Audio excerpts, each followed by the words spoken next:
হাইলাকান্দিতে দুঃসাহসিক চুরিকাণ্ড। হাইলাকান্দি জেলার আলগাপুর বাজার এলাকায় সংঘটিত হয়েছে এই চুরিকাণ্ড। আলগাপুর থানা থেকে প্রায় 100 মিটার দূরত্বের মধ্যে থাকা রাজু পান শপে হানা দেয় চোরের দল।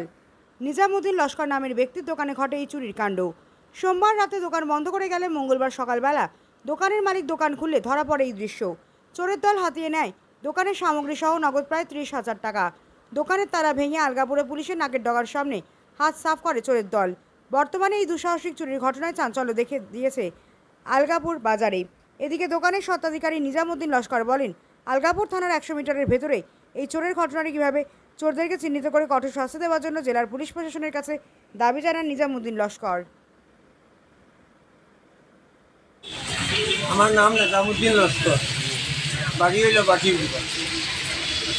ঘটনা কি হয়েছে? ঘটনা হতো আমি রাত্রে কালকে বাজার দিন আসলো, দোকান লাগাইয়া তালা টুলা মারিয়া সুন্দর করে চেক করি আমি আমার রাত্রে 9:30 মানে 10:15 বাড়ি দিয়েছি।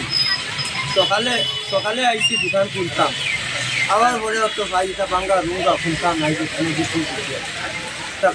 টাকা মোটামুটি 23-24,000 আসলো অনুমান। আর ভাঙ্গা পয়সা আসলো আরও 100, 200, 210 আটা নিয়ে 1 কেজি 5 কেজি, আর ওটা 10 কেজি 2,000। আর এখন আইয়া দেখি আর ওটা ওটা কসমেটিকর যেটা বালা মাল এটা বাঁচিয়া নেব হয়ে গেছে। টাকা টুকা ক্যাশ তুলিয়া লইয়া গেছে। আর ও ভাঙ্গা পয়সার বাকিও বাইরে রাখা।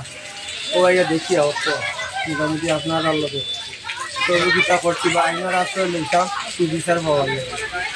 আপনার তারা জি না দিছি না, ও আমি রেডি হয়েছি বৃষ্টির কারণে যাইতাম পারছি না, ও জায়গায় যাইতাম। এরকম আলগাপুর আরো যে আগে আরো আমার সামনে 2-3 বার চুরি হয়েছে, কোনো সামনে খাঁচা করে আসতো। তখন আমি আইলাম শাটার উঠার লাগাইলাম, ও চুরির যন্ত্রণা।